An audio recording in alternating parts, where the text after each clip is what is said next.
Here's this Rheem Classic X with a Tecumseh AV reciprocating compressor that seems to be making some knocking noises, which does not sound good.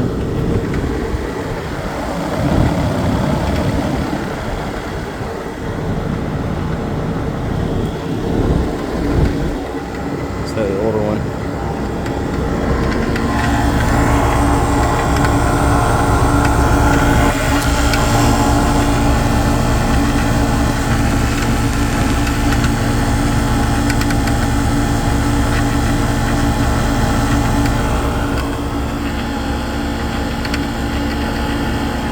Doesn't sound too great, but at the same time sounds pretty awesome.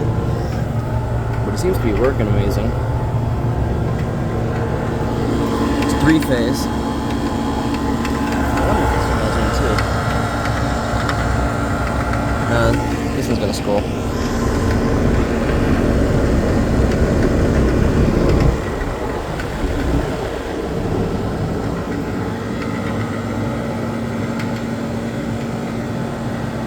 Thanks for watching.